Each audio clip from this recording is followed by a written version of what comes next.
Hi, I'm Hal Roberts. This is Bridge City News. Here's some of the top stories we've been following. A fourth COVID-19 related death has now been linked to a slaughterhouse in central Alberta. We have the details. Our legislative reporter Tyler Dawson says due to pandemic spending, the province should not expect to balance its books anytime soon. And we hear from the man behind the Left Behind series, Jerry Jenkins, who talks about his son's powerful new TV series, The Chosen, and how it's reaching so many people for Christ. Your nation, your province,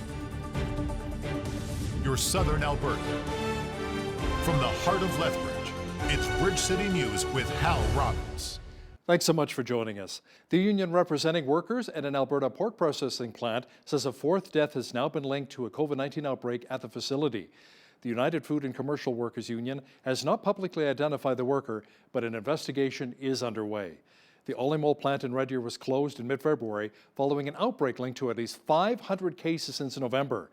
It started the reopening process today for training, but the union says workers are scared to return to work because they simply don't feel safe. The opposition NDP is demanding a public inquiry into the deadly outbreak at the Red Deer slaughterhouse. The Alberta government announced today that its vaccine rollout will soon offer close to 500,000 Albertans with a chance to be protected from the COVID-19 virus. Health Minister Tyler Shandro says over the past few months, the province has dished out over 266,000 doses of the vaccine to around 176,000 Albertans. That includes 90,000 who have been fully immunized with 2 doses. Our vaccine distribution system is picking up speed.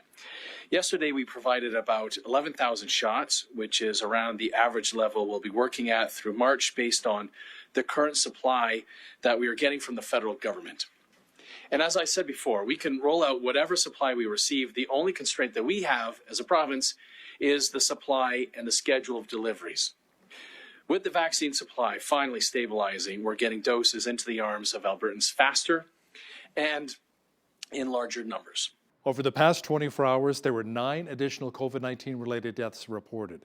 There are currently 4,613 active coronavirus cases in Alberta, including 245 in hospital and 47 in intensive care. Fortunately, more than 128,000 Albertans have now recovered from the novel coronavirus. The Alberta government has spent hundreds of millions of dollars towards health care, and it appears as though the well may be running a little dry. Alberta Premier Jason Kenney teamed up with other premiers, asking Ottawa for more help when it comes to supporting residents through the pandemic. We've had to increase our budget for surgeries by $1 billion above and beyond the COVID crisis, and add hundreds of millions of dollars to address the mental health and addictions crisis that we've been living through here in this province. So even with extraordinarily difficult efforts to control spending, we still have to spend more to address an aging population and a growing population. And the federal government is not participating. It's not helping us carry that burden, even though it has much greater fiscal debt. Premier Kenney made the announcement as the province said it was spending another $143 million on 5 more capital health projects, including work on a new 58-bed intensive care unit for newborns in Calgary at the Foothills Hospital. Our legislative reporter Tyler Dawson says we shouldn't expect the province to balance the books anytime soon, and a big reason for that was all of the spending in relation to the pandemic. I spoke to a source recently who said that their sort of fiscal plan has just been blown out of the water by the pandemic, not just because it delayed the economic recovery of the province, but also because, there's just had to be so much government spending to keep things going. So, budget 2021, I think, is probably going to be a very typical pandemic budget across the country. We've about $18.5 billion, in deficit spending this year, deficits to continue for the next few years. And the overall debt, something like $115 billion by the end of 2021-22. Tyler Dawson also tapped into some of his other sources at the legislature and will reveal when he believes more of the Alberta economy will reopen. That Q&A is coming up after business news. Federal Innovation Minister Francois-Philippe Champagne says Ottawa will be spending $518 million on efforts to boost Canada's ability to produce vaccines, with over 100 new research projects receiving new money. He says the funding will help provide Canadian researchers with equipment and share databases. The benefits of investing in research infrastructure are countless. It creates spaces to train the next generation of STEM professionals, brings together scientists and entrepreneurs who can jumpstart innovation, and it helps Canada remain at the forefront of scientific discoveries. The Transportation Safety Board says a fatal plane crash southwest of Edmonton last September occurred because the small aircraft hit a power line while flying too low. 59-year-old Ken Fowler and his 48-year-old female passenger, both from Rocky Mountain House, were killed. The board says Fowler was a well-known air performer who had a flying license that allowed him to perform aerobatic maneuvers at any altitude. A report on the crash, however, says low-level flying is very risky, especially around power lines. Lawyers for a jail pastor were back in court again today appealing his bail conditions. Pastor James Coates of Grace Life Church near Edmonton has been in custody since February 16th because he refused to sign a bail condition to comply with provincial health orders. The Justice Centre for Constitutional Freedoms, which is representing Coates, says his rights and freedoms are being trampled upon. Coates is charged with violating Alberta's Public Health Act and breaking a promise to abide by the rules of his release, which is a criminal code offence.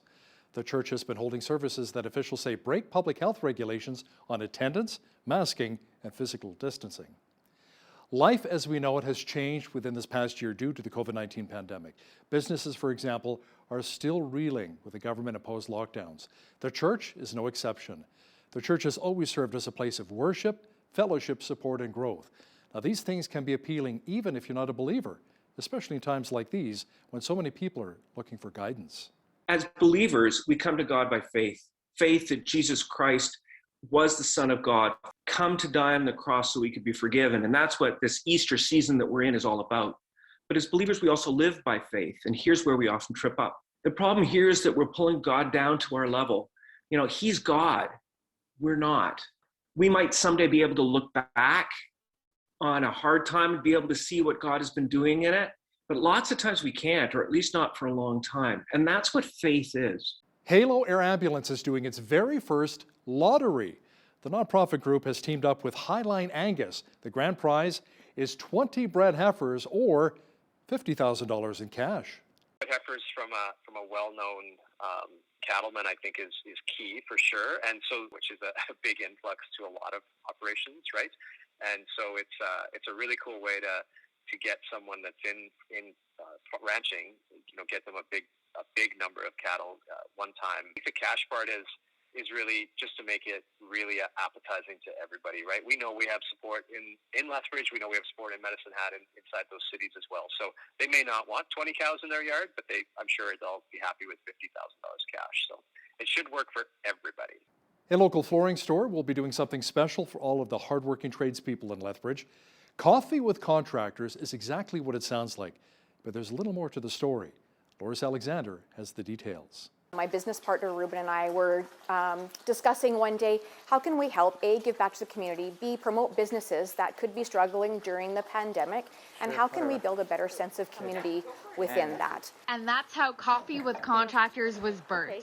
Collaborate and bring new ideas, bounce ideas off, help each other build our businesses, then to invite them into our beautiful new showroom, which we've only been here for a year, and see what we can offer them, their clients, and the community. Coffee with Contractors will be held on the last Wednesday of every month from 7:30 a.m. to 8:30 a.m. Open to more than just contractors. We're going to open it up to design professionals, home builders, anybody in the industry where they would be electrical, plumber, anyone that's looking to grow their business a little bit and get out there and help support the community and the local businesses. With lockdowns in place, Covey says business in the industry has been good. With restaurants just having been opened up, they're staying at home, they're cooking more, they're in their kitchens a lot more, they're in their bathroom, and they're going, okay, we're not spending money, we're not traveling, we're not going out. And they're going, okay, let's renovate. Or people that are building their houses are like moving up. But mostly we're doing a lot of renovations now. And so this is going to help facilitate people to say, hey, my contractor, look at, there's this awesome place where we can go in an all-in-one, and we don't have to worry about COVID restrictions going from business to business. We can get it all done in one place. For Bridge City News, I'm Loris Alexander. Students from Lethbridge College's multimedia and digital media courses had a unique experience to pitch their ideas to a panel of judges. The 6th annual Tech Connect program went virtual this year. Both students and instructors say this was a great opportunity to advance education in this digital era. To see still the passion and like being able to look at these real world clients and coming up with really innovative and different ways that they can tackle it, even though they're not in the same room, that it just opens so many kind of global collaboration possibilities. And these tools that were kind of foreign to all of us before, it's almost been a year, I guess, of online, but you know, people, they're so adaptable, these students. I feel like I'm in kind of the perfect spot for the wave of people entering the digital creation world. Everything seems to be just going full force, and it's a time where these passions and being able to create digital things is so widely available. It's really, it's kind of cheesy, but it's inspiring knowing that there's so much passion behind it, and we're in a digital age where it's possible to do these things that we're dreaming of. University students have had to cope with an ever-changing dynamic as classes have switched to an online format. Now, this has caused stress and feelings of isolation amongst many students. Kathleen Massey is the Associate Vice President of Students at the University of Lethbridge, and she says a recent engagement study says the pandemic has really taken its toll on students. My data show that students are experiencing increased mental health challenges as a result of the situation with the pandemic, and we can see that through an increase in our demand for service. I think it's sad for all of us at the university, and it was nearly double the percentage that normally leaves in a fall term. And for us, that's a moment of reflection. What else can we do to help them stay on path? Because it's a personal, there are potentially longer term personal implications for those students, developmental implications for them in terms of completing their degrees on time, getting into the workforce, feeling a sense of self-efficacy and satisfaction. But they were leaving because their mental health was declining. Massey says that 4.2% of students dropped out in the fall of 2020, with 75% of that number leaving because of the move to an online format for classes. A new initiative by the Lethbridge Public Library will help connect Lethbridge residents. Internet on the Go will allow residents to borrow Chromebooks and access hotspots from the library for a period of 1 week. This new program will bridge the gap for those who are in need of the internet but can't obtain it for a number of reasons. Madeline Gormley, who works for the library, says that due to the pandemic, there's a huge need in our community to be safe and to access the internet. So this would allow them to check something out from the library, bring it home, and connect with their friends and families. It's also an opportunity. We know that the pandemic has brought lots of changes to people's careers, and so access to a device to spruce up your resume or even search for a new apartment or search for those things is more important than ever. And to have the flexibility to bring it home and be able to use it sort of for an entire week at a time that works on your schedule is hugely important and something we've heard from the community again and again. To learn more about the program, you can contact the Lethbridge Public Library. BC wants to try and reduce shootings connected to gangs and drugs through new legislation. Solicitor General Mike Farnworth says the proposed law would include penalizing drivers who transport illegal firearms and preventing gang members from using shooting ranges. The Firearm Violence Prevention Act would also protect social workers and health professionals from civil liability if they breach client confidentiality by reporting information to police about guns. Farnworth, who's also the Public Safety Minister, says the majority of gun owners in BC abide by the law and the legislation will have little impact on them. Manitoba will follow other provinces and extend the interval between first and second doses of COVID-19 vaccines to 4 months. The medical lead of the Vaccine Task Force says real-world evidence suggests that they will still offer high levels of protection while allowing all Manitobans to get at least 1 dose quicker. Dr. Joss Reimer also says the province will use the newly approved Oxford AstraZeneca vaccine to target people aged 50 to 64 with high-risk underlying conditions. Reimer says she is following the advice on a national panel that is recommending against using the vaccine on people aged 65 or older. Tragedy in Southern California yesterday. Authorities say 13 people were killed when an SUV carrying 25 people and a big rig collided on a Southern California highway near the U.S.-Mexico border. Officials say it appeared to be a human smuggling attempt. I took care of several of the patients from the accident. I just want to say that our staff and the team, EMS, have all done a great job updating us on statuses of the patients as they came in so that we could be prepared and ready with everything as they came into the doors. The ones that came into us had injuries ranging from fractures to life-threatening head injuries. Unfortunately, one of the patients that were brought in did pass away, but the others are stable and have been stable for transfer. 3 of them have been transferred out to UCSD. The occupants in the SUV was 25. Obviously, that vehicle is not meant for that many people. It's unfortunate that that number of people were put into that vehicle because there's not enough safety restraints to safely keep those people within the vehicle. There are numerous people that were ejected onto the roadway as a result of this collision. So part of our message is to make sure that we get out to our communities and make sure that safety restraints are part of the picture to save lives. A 7-year-old girl in Alabama is raising money for her own brain surgery. She's doing so by running a lemonade stand. And so far, the girl has taken in more than $12,000 in donations. The online fundraiser, however, has pulled in more than $290,000. You want to put it in there? I can. Right there for you, okay? I'll be praying for you. Okay. So what's the money going to go for? For my brain thingy, whatever it's called. For these are my stickers.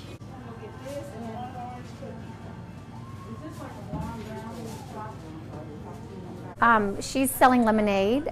She's got some upcoming brain surgery due to some cerebral malformations that were recently discovered. It's just fun. I mean, I get my way sometimes. I like to do things that I want to do. She is quite the little entrepreneur, isn't she? Jerry Jenkins is a Christian writer who wrote the Left Behind series. Now, his son Dallas created a TV series which is gaining a lot of momentum. It's called The Chosen. His dad, Jerry, has now written a book about The Chosen. Jenkins says, as for his son's TV series, it's gaining the attention of a lot of non-Christians in Hollywood. It's mostly a Christian audience that supports it and understands what it is. But it's so big now that people are recommending it to friends. And because it's the kind of media event that's not embarrassing. So often we watch Christian movies and we go, well, for a Christian movie, it was okay, or everything was so formal and King James English that, you wouldn't show it to your friends. But this really has appeal to it, and you don't have to be embarrassed to show it. And there are hearing from a lot of people who say, I had no idea what this story was, and I love it and want to see more. Catch the full interview with Jerry Jenkins and BCN's Jeanette Rocher discussing the very popular TV series, The Chosen. That's coming up later in our program. Crossing the incredible threshold of more than 80 million documented decisions for Christ came on the heels of a strategy that CFAN President Daniel Kolenda has turned into a practical strategy. As we hear in this next report, Kolenda says the decade of a double harvest can be attributed to CFAN's energies into training a new generation of evangelists. Just over a year after Christ for All Nations founder Reinhard Bonnke passed away, his ministry surpassed 80 million documented salvations to Christ, following some of the largest and most fruitful evangelistic campaigns in history. This mammoth milestone was reached during a multi-city outreach in Tanzania in East Africa last December. CFAN's Executive Vice President Peter Vandenberg, who's been with the ministry for more than 40 years, says it was a remarkable moment for them. During these multiple events, with crusades going on, we had to split all our technical equipment up, you can imagine, for 5 systems of stages and lighting and generators and sound system. With all of this going on, right in the middle of it, we passed the 80 million mark with 10 evangelists at work, including Daniel, and with our team spread far and wide across Tanzania. And I think that's a Holy Spirit thing, and I think it's the future. Vandenberg says this incredible acceleration in response to the gospel comes in the midst of their decade of double harvest to win 150 million souls for Christ, a God-inspired strategy led by their CEO, Daniel Kolenda. We had reached 75 million people saved at a few years back, and the Lord spoke to him about a double harvest, a harvest of 150 million that we would reach in total in the next decade. And of course, That's a crazy number. And how in the world would that happen? He concluded by sharing how they aim to achieve this double harvest by mobilizing the next generation of evangelists. We are training evangelists to do the work. In fact, it's so strenuous that we call it boot camp. Total extreme, full application. We sent them out to Africa to do what we call the Decapolis Crusade. Decapolis is 10 cities, all with these graduate evangelists preaching, and Daniel Calendar jumping from one to the other, preaching just one meeting in each place, obviously. More than 80 million committing their lives to Christ. Wow, that's incredible. Also an incredible day here in southwestern Alberta. Another great day to spend some time outdoors. It felt a lot like spring once again, didn't it? And those warmer temperatures will be sticking around. Full weather details are on deck.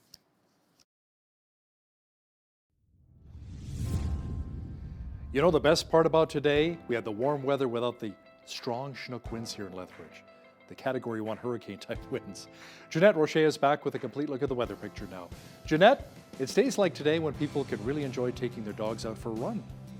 Yeah, no kidding, especially when, like you were saying, you're not feeling like you're going to get blown away while you're out there. We did only reach winds up to about 20 kilometers per hour. Not so bad for this part of the country. Definitely into this evening, we're going to have again, those lighter winds up to 20 kilometers per hour. Tomorrow, Friday, though, a little bit more of a windy day, 30 kilometers per hour, gusting to 50 at times. And the temperature tomorrow, high of 16 degrees, lots of sunshine. Into Saturday, mix of sun and cloud, high of 11. We do have a chance of showers overnight on Saturday evening. And then Sunday, 10 degrees, mix of sun and cloud. Into Monday, periods of rain, high of 6. And then the temperature is going to drop a bit on Tuesday, where we're going to see a 60% chance of flurries developing Tuesday right through Tuesday night. And then Wednesday, mix of sun and cloud with a high of 2 degrees. So we're certainly higher than the averages for this time of year. Average high 4 degrees, average low -8.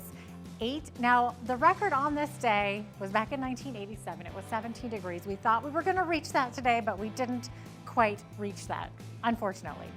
Too bad. We didn't have a record-breaking day.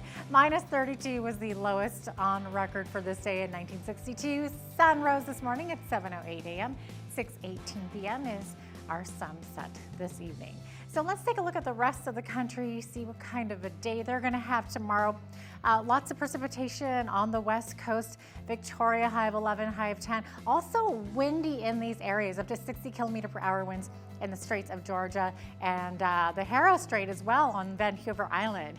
High of 9 in Edmonton, high of 10 degrees tomorrow in Calgary. Not very windy either, 15 kilometer per hour winds for both of those cities. Not so bad in Saskatoon, a high of 2 degrees, sunshine.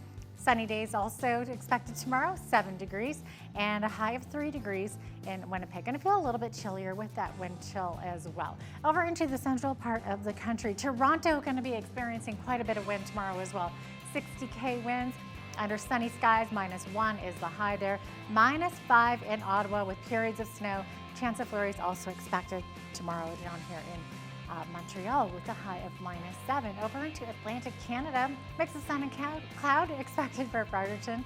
-7 the high, -4 in Halifax, periods of snow there. Snow expected also in Charlottetown tomorrow, -6 the high, and up to 2 to 4 centimeters of snow expected in St. John's, Newfoundland, with a bit of wind as well, high of 2 degrees. So there you have it. There is your forecast.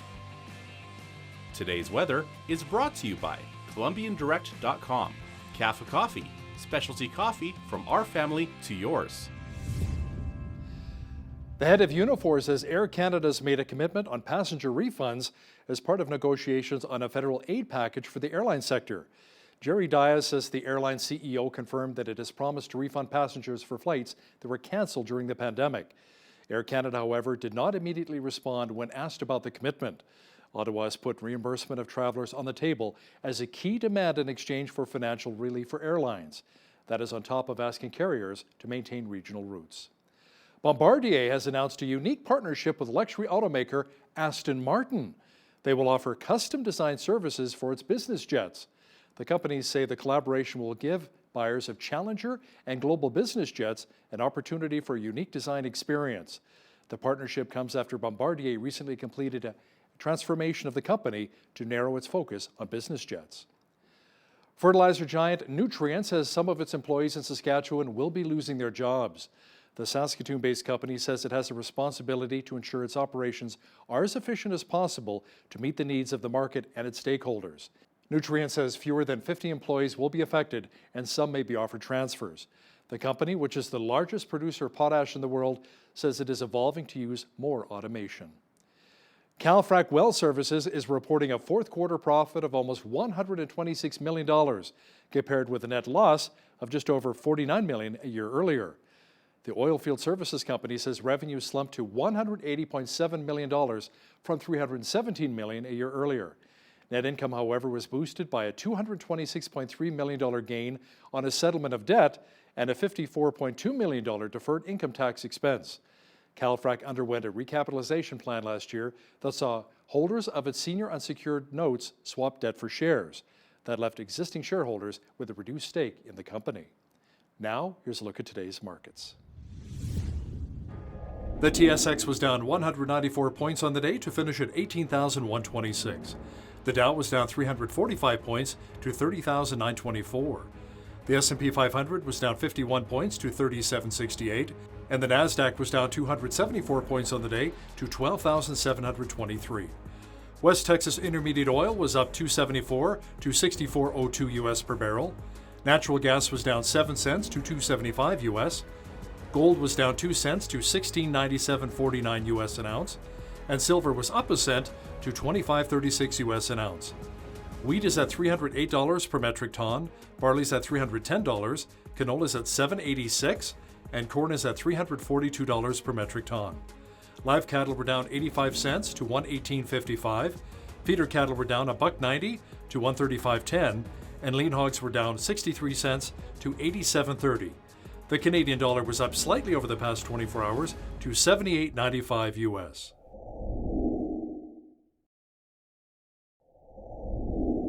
Recapping one of our top stories this hour, the union representing workers in Alberta pork processing plant says a fourth death has now been linked to a COVID-19 outbreak at the facility. The United Food and Commercial Workers Union has not publicly identified the worker, but an investigation is underway. The Olimo plant in Red Deer was closed in mid-February following an outbreak linked to at least 500 cases since November. It started the reopening process today for training, but the union says workers are scared to return to work because they simply do not feel safe. Coming up, an interview with the man who wrote the Left Behind series. Jeanette Rocher chats with Jerry Jenkins about his son Dallas's work on the popular new TV series, The Chosen, and how it's reaching so many non-believers in Hollywood and around the world. Alberta Premier Jason Kenney says he's optimistic about our province's future, even though we're running a massive deficit and debt. The Premier also recently announced more funding to support seniors' continuing care to the tune of $200 million. To discuss this in more detail is our legislative reporter and the Alberta correspondent with the National Post, Tyler Dawson, joining me once again from Edmonton. Tyler, the province has been boosting spending on healthcare, which should win the UCP a few votes? You would think so, yeah. I spoke to a source recently who said that their sort of fiscal plan has just been blown out of the water by the pandemic, not just because it delayed the economic recovery of the province, but also because, there's just had to be so much government spending to keep things going. So, budget 2021, I think, is probably going to be a very typical pandemic budget across the country. We've about $18.5 billion, pardon me, in deficit spending this year, deficits to continue for the next few years. And the overall debt, something like $115 billion by the end of 2021-22. But as you say, in spite of all of this, I spoke to Jason Kenney recently, and he's still pretty optimistic, pointing to the entrepreneurial spirit of Albertans, saying that we still have, a young, educated, motivated workforce. So, there's all that. And of course, oil's been going up a little bit lately. So the Premier, maybe a little bit surprisingly, seems like he's feeling pretty good about things right now. Now, Tyler, the recent budget included cuts amounting to $72 million to post-secondary. Now, the NDP obviously jumped onto that ship, as have student groups who are calling for the government to reverse its decision, and around, 750 jobs will also vanish, but that's more due to attrition, right? Yeah, there's kind of a complicated bit of numbers happening here, and the gist of it is that the overall operating budget is down about 5% or something like that. Let me just check here. About 5% down. So they need to make this up with job cuts and sort of this reduction in funding. So yes, the 750 jobs supposed to be attrition. So that's people retiring, leaving for other jobs, things like that.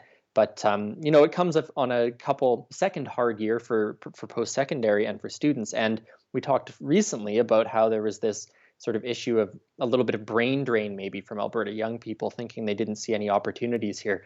So, there's, I think, a handful of issues sort of circulating around post-secondary, and the NDP, as you say, is really seizing upon it.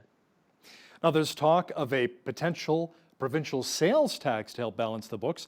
That's a major no-no to a lot of Albertans that I speak with here. That's the Alberta advantage. We don't have a PST. But the government, however, is saying, you know what, maybe a PST brought forth can maybe help us balance the books, but nothing would ever happen outside of a referendum, correct? That is correct. The political suicide tax, I've heard it called around the legislature. Not a super popular idea among UCP folks. But there certainly is a discussion happening right now about what the province is going to do about its revenues. Get off the oil royalty roller coaster and get more stable sort of government funding. So, the conversation about an HST or a PST, as you say, these are the sort of things that would go to a referendum most likely. It's hard to imagine, I think, that the government is going to be able to sort of cut its way back to deficit, to no deficit, and then cut our way out of $115 billion in debt. So, I think revenue is going to be part of the discussion. Whether or not that ends up being I was going to say political suicide tax. Whether or not that ends up being a PST or an HST, I think very much remains to be seen. The Premier certainly does not seem to be a big fan of the idea. Now, in your inner circle there at the legislature, have you heard any talk of maybe investing more in agriculture, which we're pretty pumped about down here in southwestern Alberta, in Lethbridge, and even southeastern Alberta, Medicine Hat, as opposed to relying on the oil revenue, like you said earlier? Yeah, it's got to be the second or third largest industry in the province. There has been a bunch of movement around agricultural research. That's the thing that comes sort of straight to mind, that there were some projects in, I think, Olds and Lethbridge and Brooks maybe as well, just sort of moving some of the agricultural research stuff out of the government and into these sort of post-secondary higher education institutions. So it's certainly a topic of conversation. And there is also, contingency funding for disasters and things like that when it comes to agriculture. But, have I heard anything that big and breaking about there being programs to start up new farms or help out ranchers and stuff? I would say that that's not something that's made its way to my ears just yet, but that doesn't mean that that kind of stuff isn't in the works. Okay, let's go back for just a moment and have some fun talking about a potential PST. It's funny. Anybody in my family says, "Get out the door now, hell, leave now." I didn't even want to hear about it, right? But the Alberta Party, which still doesn't have a leader since Stephen Mandel stepped down, argued in its shadow budget for a 6% HST, which would help get Alberta a little closer back to black, as opposed to seeing so much red ink. Yeah, a little closer, not much by their projections. I think they said they would run about a $16 billion deficit as opposed to an $18.5 billion deficit. Right. But obviously this would allow for, a little bit more spending, a little bit less restraint here and there. And yeah, shadow budget's always a bit of an odd thing. They don't have, sort of the resources that the government does, or even the official opposition. So it was like a 30-page document or something outlining what they thought. But, the reason it really caught my eye is because the HST is a difficult sell for the NDP and for the UCP. So it's one of those issues that almost feels like a third party needs to broach if it's ever going to gain traction. Not saying it should or shouldn't, but it's like the sharks circling. They've been circling for so long, and the Alberta Liberals are the first, or the Alberta Party, I should say, is the first one to sort of seemingly, at least recently, bring it up and mention it. So Tyler, the Alberta Party's trying to drum up some support with constituency events. And who's the interim leader right now? Jackie Fensky is the interim leader right now, and presumably they're going to have to come up with who the new one is going to be. I believe they'd sort of postponed it because of the pandemic. But yeah, they're holding some events. They're having a, let's talk about a provincial sales tax event in a few days here. Meeting with some constituency associations and stuff like that. So, things still going on in the background with the I guess they'd be the third party probably technically, but certainly not getting as much airtime as they would if they'd managed to get someone back in the legislature. A Calgary MLA, Mohammed Yassin, would like to make rodeo the official sport here in our province in Alberta. He's even introduced a private member's bill on the topic. Will it receive much traction? What are your thoughts? It certainly got a lot of conversation. I don't know if it'll end up getting traction, but it generated a lot of feedback and response on social media and things like that. I mean, what's more Albertan than rodeo? Some of the critics pointing out that, in fact, rodeo is not a single sport like football or hockey. It is, in fact, a entire event with numerous sports. But he'd sort of spoken about growing up and loving the rodeo, and then also sort of speaking a little bit about the economic hard times that rodeos are having. I mean, lots of people who travel on the international rodeo circuit, things like that, haven't been able to do so. Obviously, gatherings. So there's a couple of reasons why he sort of wants it to be, up for discussion right now. Flip side of that, of course, is that rodeos are always very controversial. Animal rights activists don't like them and things like that. So it'll have to sort of go through the committee phase before it ends up before the legislature. Private members' bills don't kind of just, get debate right off the bat. So we'll have to wait and see. And it's also worth pointing out that this was tried in 2008. Then Liberal leader Kevin Taft tried to bring this up, and it didn't really go anywhere. It was sort of a non-binding motion. So who knows? Maybe this time around it'll have a little more luck. The many years that I spent in radio, I covered a lot of the rodeos and I interviewed a lot of the cowboys and a lot of the rodeo performers. And I remember I interviewed a couple of bareback riders and this one bull rider. I said, "You're going onto this bull. It's 800 pounds. What are you doing?" He said, "Well, it's fun, Hal. You should try it." Then he looks at me, one of the guys says, "Hey, you're a pretty big guy. What are you, about 6'4"? I said, "Yeah, I'm about 6'4". "You should be a bulldogger." So what's a bulldogger? Steer wrestler. There you go. I learned quite a bit when I covered a lot of these rodeos here. They're tougher men than you and I think. Yeah. The province is being sued, and it has a lot to do with opioids. Can you share some of the details? Yeah, so this is another sort of complicated little thing going on. The gist of it is the NDP started a program called the IOAT program, and that's injectable hydromorphone. So it's sort of a last-ditch treatment for someone who has an opioid addiction who has been unsuccessful on something like methadone. There's, I believe, at the moment, about 88 people who are in this program. Now, when the UCP came in, they said this is an NDP pilot project. It's going to continue until March 2021, and then we're going to sort of transition them into other programming. This caused quite a large controversy among the New Democrats, among activists who work with the drug using communities and things like that. And so there's a lawsuit going on that has been not altogether successful, but they are fighting the government, saying that this is necessary treatment. It's a violation of their charter rights to get rid of it. So what seems to have happened in the last couple days is the government has decided to extend the program another 2 years with a $6 million grant. The court stuff still sort of shaking out. The people seeking to continue the program actually lost fighting for an injunction that would have stopped if they'd won the injunction, it would have kept the program going.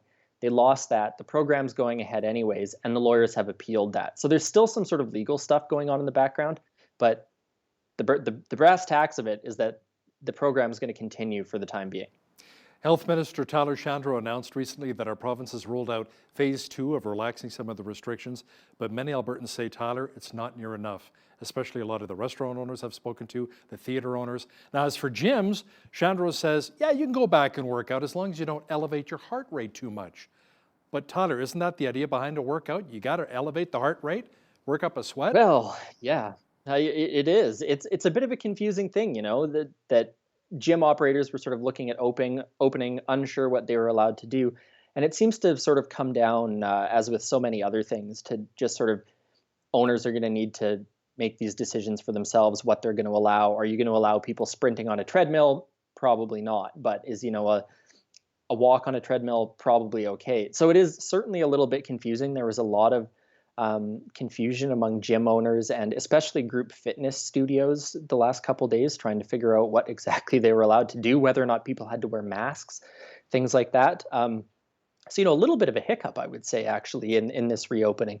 But numbers coming down. So, yeah, we might see more stuff opening up. I had dinner at a restaurant for the first time couple weeks ago, and let me tell you, it felt real strange. Yeah, I can imagine. You know, Manitoba is actually opening up many businesses, including restaurants, to 50% capacity as long as you're sitting down with the same household. So if you got a big family, I mean, you're laughing, I guess, 12, 14 members of your family. But when will our province open up a little bit more? What are you hearing right now? Because like I said earlier, so many business owners are really struggling across the province. Yeah, no doubt the Premier is concerned about this, I think would be totally fair to say. When I spoke to him, he's very cognizant of the damage, I suppose you might say, that is being caused by these policies. They are also, you know, trying to very consistently link any decisions they make to the evidence. I think probably, you know, out of the goodness of their heart, because they don't want things to get worse, but also to avoid any sort of political attacks on it. So I haven't heard anything about imminent reopenings, but it's absolutely at the front of everybody's mind in government that I've spoken with. And of course, also linked to the vaccine rollout when we're going to get, you know, much larger shipments and things like that. So I imagine there's a little bit of frustration right now. So many things outside of the government's control. And, you know, it's interesting, you see other, like down in the United States, other countries, you know, Texas and Mississippi, they're opening up 100% and taking off the masks. And, you know, a lot of Albertans are looking down at Texas saying, hey, we should be doing that right now. Tyler, it appears as though Alberta politics are becoming a little heated once again. Edmonton MLA Janice Irwin had Antifa and liars sprayed on her constituency office. Kenny condemned the act and residents helped to clean it up. Why would somebody connect Irwin with Antifa? You know, it's a strange thing, and I have to admit I struggle to understand it as well. I think there's this idea that the NDP are, you know, sort of a radical left-wing party, which I would say is not especially true, and that they are, you know, in league with Antifa and things like that, which, you know, also doesn't strike me as especially true. So I think probably what the issue is here is that, you know, tempers and frustrations and stuff are they're boiling over at this point when it comes to the lockdowns, when it comes to the pandemic, when it comes to the economy. And I think good on Kenny for condemning it because, you know, he's in government and he has, I think, a lot of the responsibility to try and, shall we say, soothe some of these tempers. It's a difficult position for him, no doubt. It's a difficult position for any politician. But as he pointed out, there's lots of other ways to express your displeasure. You can write a letter or something like that instead of vandalizing someone's constituency office. One more thing I wanted to ask you. Let's talk about the heated rivalry between Kenny and Notley at the Ledge. Are they getting along well? Or are they still taking some good shots at each other? You know, they don't seem to be getting along. I spoke to Rachel Notley the other week too, and I asked her about Jim Prentice and saying Albertans needed to look in the mirror. And I said, you know, what do you think of that statement 6 years later? Because it was about 6 years ago, like this week, I think. And she said, you know, the problem with Kenny is that he's been telling Albertans they need to look in the mirror instead of, he's been downloading costs onto municipalities. He's been forcing people to pay more. You know, she was as bullish as I've ever seen her, actually. You know, this government has not had a whole lot of slack from the opposition for the past year, that's for sure. Our legislative reporter and the Alberta correspondent with the National Post, Tyler Dawson, thanks for your time today. Always a pleasure, Hal. The COVID pandemic has impacted everyone, but imagine how much worse this would all feel if you were in a strange country, not knowing the language, and cut off from family and friends back home. There are close to 341,000 newcomers to Canada, and a number of them are right here in Lethbridge. Joining me to speak about how they are getting the help that they need during this pandemic is Jackie French, the Executive Director of Southern Alberta Ethnic Association. Jackie, thank you so much for joining me today. No problem. Thank you for having me. Now, first off, let's talk a little bit about what the Southern Alberta Ethnic Association does and why it exists. We've been here, well, not in this location, but we've been in existence for just over 40 years. And basically, we are a multicultural hub. So we allow different cultural groups to come in and showcase their culture through events and presentations. So it allows different cultural groups to celebrate their holidays and festivals and their culture while welcoming the community and having them participate and learn about the different cultures that we have within our groups. So with all these newcomers here to Canada, and of course a number of them are here in Lethbridge, how many different languages and cultural backgrounds are represented in your membership, Jackie? So we have about 25 different groups that are members here at the Multicultural Center, and of which many different languages. So one group, for example, might have 5 or 6 different languages within that group. So it's tough to say how many languages exactly, but for our membership, we have about 25 different groups. And how many different translators do you have? Well, translators we get from Lethbridge Family Services. So if somebody is in need of a translator, we will hire a translator through Lethbridge Family Services and get them to assist us with either translating a document or translating for us. We do have some members and staff members on site that speak different languages as well. So if we can utilize them, we do. And if not, then we reach out to hire a translator. Okay, and speaking of languages, a lot of your members struggle with that language barrier, and that sort of isolates them from the community. So how have they been handling this crisis? How are they feeling about it all? Yeah, I mean, COVID is very difficult for everybody, but it's especially difficult if you're from a different country and you know, this is all new to you and you don't know a lot of people, you don't have a lot of family around, so that makes it even more difficult. And you could be living with a stranger, you know, different circumstances. So that's why we're trying to offer this program to help with that. Now, Jackie, your organization has a COVID-19 assistance relief program, and this is brand new. So what's the main objective of this new program? I mean, the main objective of this program is to assist our members and to assist newcomers. So COVID can be difficult to understand when you have a language barrier or if you're alone. So basically the program is set up to help people that are struggling with anything to do with COVID. So it could be if they're in isolation, they may need somebody to go get groceries for them, or they may not know how to set up a COVID test. So we're receiving a lot of calls about that, is they need assistance to help set up for COVID tests, or they may need help filling out EI forms, or for CRB application, or any kind of government documents that they may struggle with reading the English language. So, or I mean, sometimes it's hard enough even for us to understand those documents or how to fill out those forms. And so imagine having a bit of a language barrier. So we're assisting with any kind of that, you know, any kind of assistance with that. They may also need help with supplies. So they might need sanitizer, or they might need masks, or they might need to know, how do I care for my husband that has COVID? So we assist with that. We also assist with job search. So they may have lost their job due to COVID. So they may be struggling, well, where do I find a job? So we try to help with that.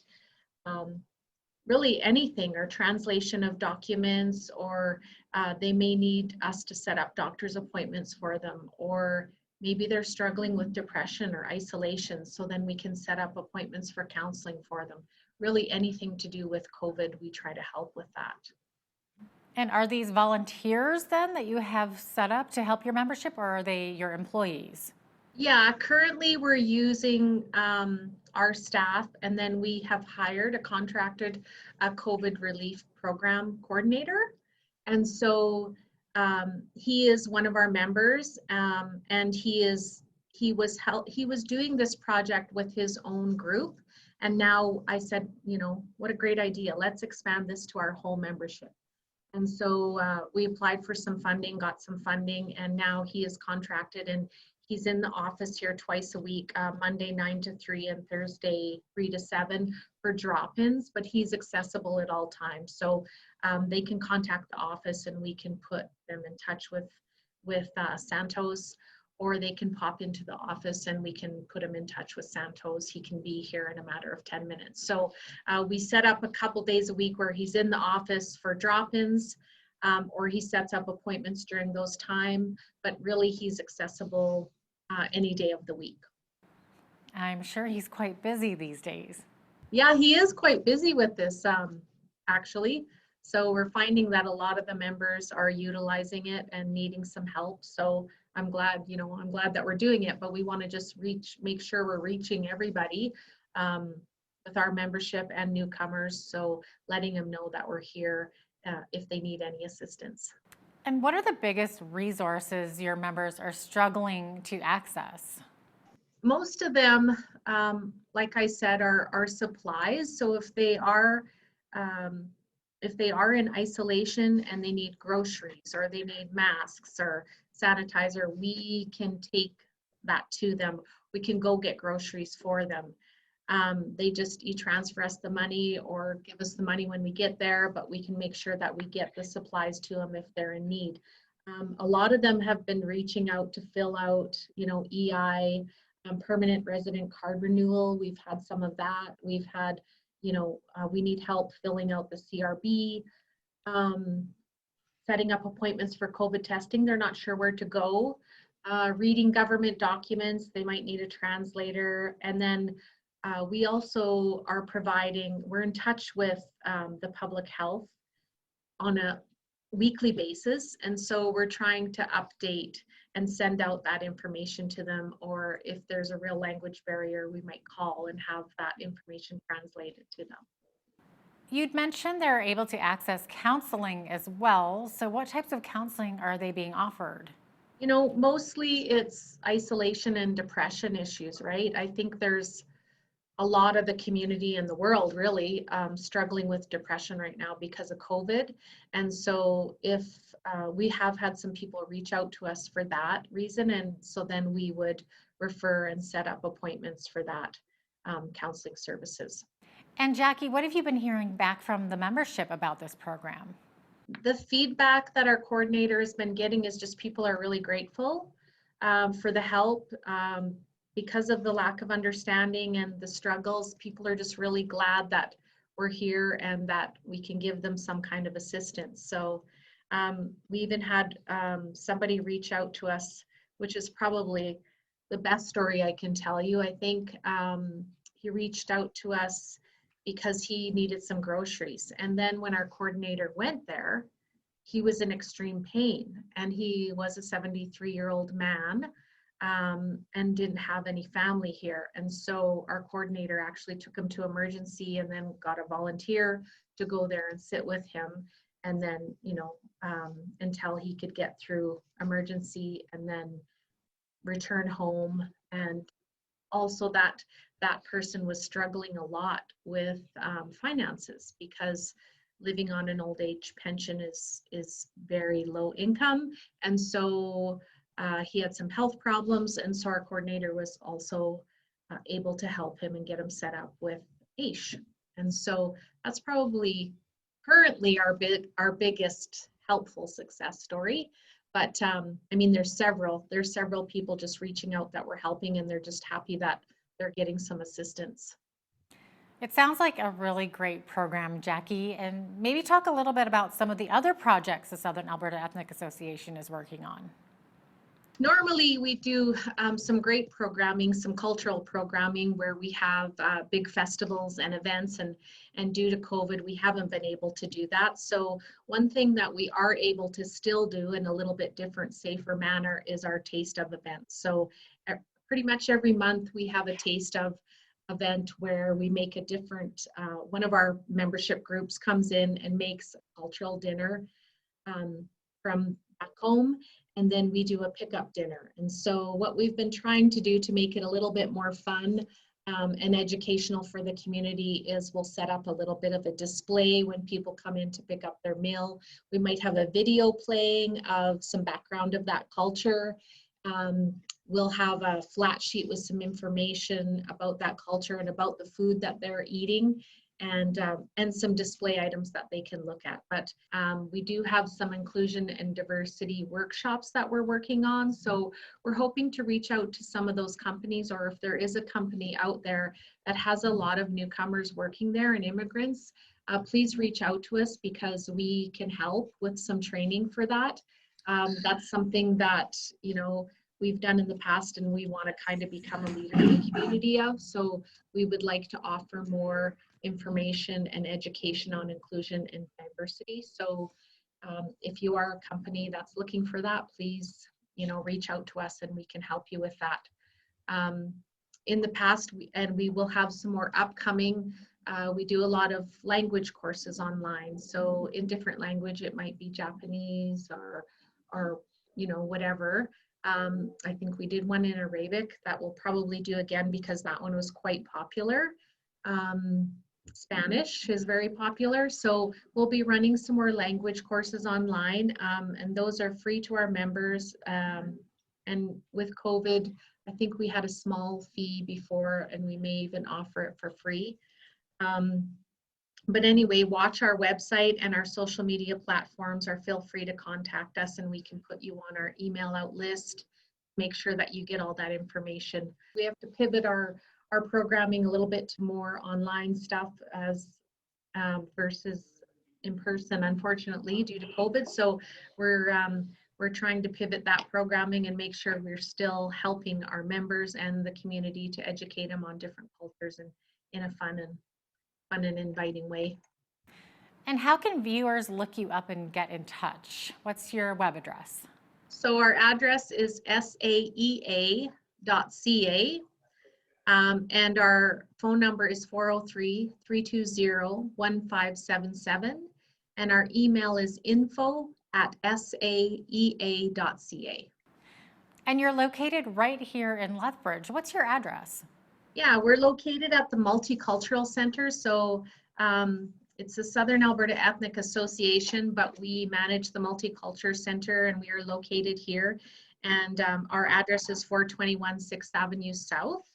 And we really do have a beautiful facility here. And so part of the other thing that we do here so that we can stay afloat is we have facility rentals.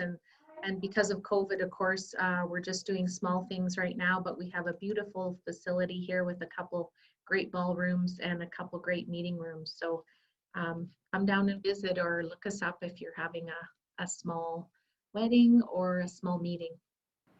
Jackie French, Executive Director of the Southern Alberta Ethnic Association. Thank you so much for joining me today. No problem. Thank you for having me. I'm Jeanette Roche on behalf of all of us here at Bridge City News. Thanks for watching.